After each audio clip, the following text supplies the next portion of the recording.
I was Sheenu Jhawar to begin with. When I did my MSc in molecular biology, and then I did a master's in hospital management, and then for some reason I became Dr. Sheenu Jhawar. So how did that happen? Let me take you back to 2002. I know you have all your memories of that year, but I have some very special memories, some shocks in that year. I was working with the National Health Service, NHS UK. I was working there as a clinical auditor. Who is a clinical auditor? Nothing to do with balance sheets and P&L, thankfully. I was working in the clinical domain where we are supposed to be looking at the work that the doctors, technicians, paraclinicians, etc., the entire behemoth of a clinical care delivery system does. So our job was, we were a lot of clinical auditors in the Department of Clinical Governance, and our job was to look at what is the best evidence-based practice as per which a particular clinical care delivery has to be done, and against that, what is a kind of clinical care delivery that has been done, and look at the variances and go back to the doctors and discuss it with them, all in the hope of maintaining protocols of clinical care. So I was doing that, and I was working on diverse topics of clinical care delivery topics, and one day on my desk, I get an assignment to work on postpartum depression care. Now, remember, I'm MSc in science, biological science, so depression, yes, I had known the word. I did not understand it very well. Postpartum, I knew partum, that is delivery, post, that is after delivery. But postpartum depression, the words singularly made sense. The words, when they came together, did not make sense to me. I was a mother to a 1.5, quarter to 2-year-old boy, a recent mother, my firstborn. I was of the mindset that motherhood is a matter of great joy. You're supposed to be feeling great about it.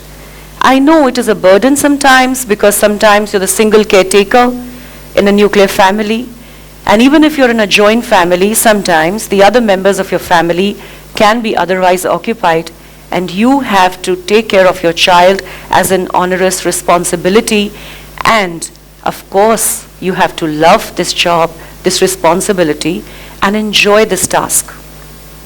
Postpartum depression really did come as a shock to me. While I carried out my task, I called back my relatives, my family back in India. They were doctors. And I said, I've come across this postpartum depression, depression in mothers who've just delivered a child related to the act of delivery. What is it? Is it for real? I was told there's nothing like this. But these two things did not again make sense to me. There is nothing like this, my disbelief and a cultural shock, and the papers lying on my desk talking about postpartum depression and a whole modus operandi and a protocol of clinical care delivery. Well, this intrigued me. So it was year 2002. There was a whole lot of surprise and shock. There was a cultural disbelief. And maybe today, after COVID, when we talk about mental health, this does not come across as how it came across to me 2 decades ago. So I started reading about it. And when I started reading, I was not just reading about depression, but I was reading about mental health. And I came to know that the Indian Health Metrics Institute says 970 million people, 1 billion, sir, are suffering from some kind of a mental health disorder all over the world. That is 13.3% of the global population, and it's growing, and definitely not at the same frequency at which it was growing earlier. Because, like many diseases, and this is a disease, mental health also suffers from a period of prodrome, which is from the time that the symptoms appear till the time when it starts onsetting. There can be a period of sometimes 10 to 20 years, 6 months, 1 year, when the symptoms do not exhibit themselves. And you could be undergoing the feelings, the problems inside. The World Health Organization pegs this as 350 million people who are suffering from depression, not just mental disorder, which is a larger term, but depression.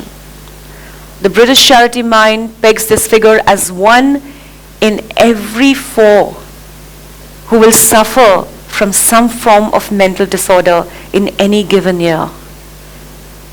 I would like you to just look around yourselves. Look around the number which is in this room. Does that hit you? As we heard, the brain works on here and now. And as we heard, this is the here and now. Well, this was about mental disorders. And then I delved deeper. Like I said, among mental disorders, depression is one part.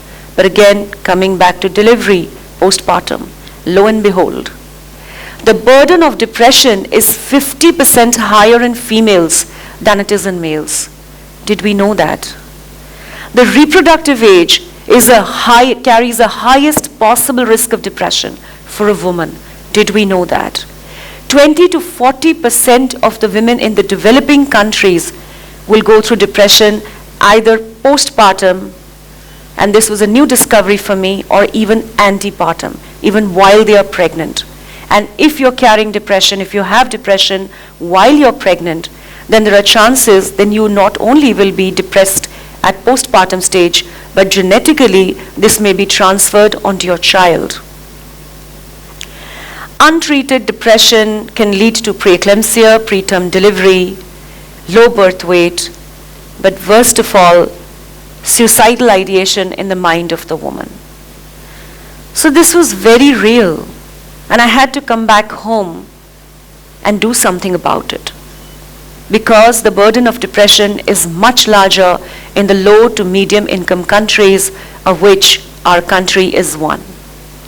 But is that the end of it? No, because when you do research, you do not do it for a geography or a locality, you do it for the world. You bring forth new knowledge to the world. And therefore, the journey happened from being Sheenu Jhawar to Dr. Sheenu Jhawar. When I came back, I got back to India, I got involved in a lot of things, setting up a new business, partaking of my family business of healthcare. We're running a hospital chain. But also when there was a chance somewhere, this feeling was buried deep within.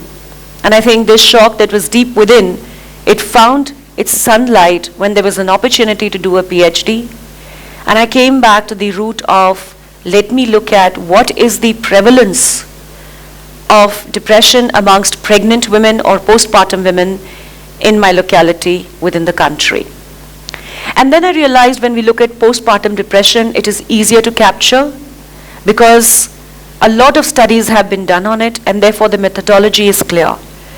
But in antepartum stage, when the woman is going through the pregnancy, a lot of the symptoms of being pregnant and being depressed are the same. It is very difficult for us as doctors to give medicines to women who are pregnant because it can affect the fetus and the new growing child. But it was easier to do this study because every woman, as mandated by government protocols, is supposed to be coming for antenatal care, even those in the rural areas. Whether they do or they do not, but there is a whole lot of program that ensures that the maximum do. So I said, let's study antepartum depression or antenatal depression, and we will do it when the woman comes in for her antenatal checkup. And I devised a new method of capturing that in the Hindi language, because the Hindi language tool was not yet developed or tested scientifically for the cutoffs of judging whether the woman was depressed or not, after which she goes to the clinical stage of determining the clinical level of depression. Well, this is just one part. Just like this, just like we look at pregnancy, the correlation between pregnancy and depression, aren't there so many other triggers which can lead to depression? And if you club them, they are physiological, psychological, genetic. and to my biggest surprise, also environmental. When we look at all of this data, when we try and understand what can happen, when we look at the mental health bigger bouquet of anxiety, stress, substance abuse, etc., and when we try and understand the implication of 1 in 4 could be suffering or will suffer, the first question that comes to my mind is, how do we estimate the risk? When do we go to a doctor? Do we even go to a doctor? What is the job of a counselor? What is the job of a psychiatrist? What is the job of a psychoanalyst? But most importantly, amongst the plethora of all of these words, am I at risk? That is the biggest question that comes to my mind. If not today, tomorrow. If there is a concept like the prodrome, could I be suffering from it? And when do I seek medical help? In this journey, when I looked at the environmental aspects of mental health, I realized that the world organizations have had something to say about it. So as far back as in 2020, the WHO director said, and I'm going to read this out, the pandemic is a reminder of the intimate and delicate relationship between people and the planet. Any efforts to make our world safer are doomed to fail unless they address the critical interface between people, pathogens, and the existential threat of climate change. Under environmental health, environmental trigger lies the larger concept of climate change. But let me ask you a question. Are we the only humans or the only living beings to ever be on this planet?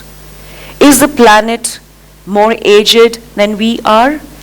And what existed before we did? It was a hot ball of fire, and that was the climate then.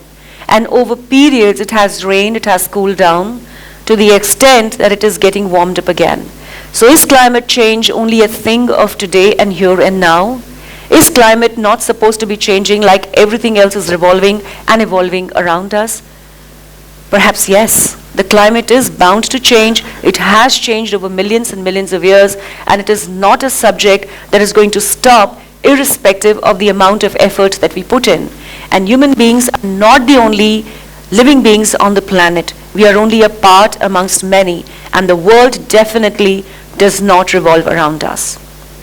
But the most important thing for us to understand is that even though there is a climate change, and we are looking at various mechanisms to slow down this process in the interest of life on planet. However, what is the action to be taken as a result of the ills of climate change? Because that is also a subject that we need to focus on. Heat waves, floods, rising temperatures, air pollution have a very ill effect on the mental health of the populations. While some of this is going to go on and things cannot be halted in time. But how ready are we to address the implications of mental health on people who are going through these acute stages as a result of climate change? And not just the acute. We are all running organizations here. In the organizations we have people, and all of these people are being triggered for ill effects on their mental health through all the triggers that they face in their lives, environmental health being one. Is there something that we can do for the people working in our organizations and around us, for our families, for our neighborhoods, for our community? And the way to start this is, the first step to take is to understand that mental health is not a stigma, it is a disease, it is a disorder. There have been cases where people have witnessed other people whose families are going through mental illness to say that we gave them all the support that they needed so that they would not have to go on antidepressants.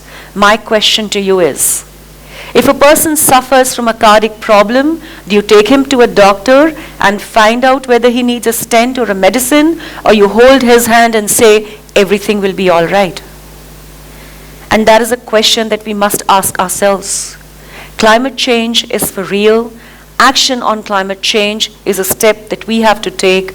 The ill effects of climate change on mental health, as far as the other triggers are also concerned, we have to understand, acknowledge, and take that step which is doable for within our community, our near and dear ones, and also to pledge on the World Mental Health Day that we are going to take one step forward in spreading the word and taking that one action that we can, whatever it is, because it may be one step for you, but it will be a giant leap for mankind on the planet to save this planet before we look for our residences elsewhere. Thank you very much.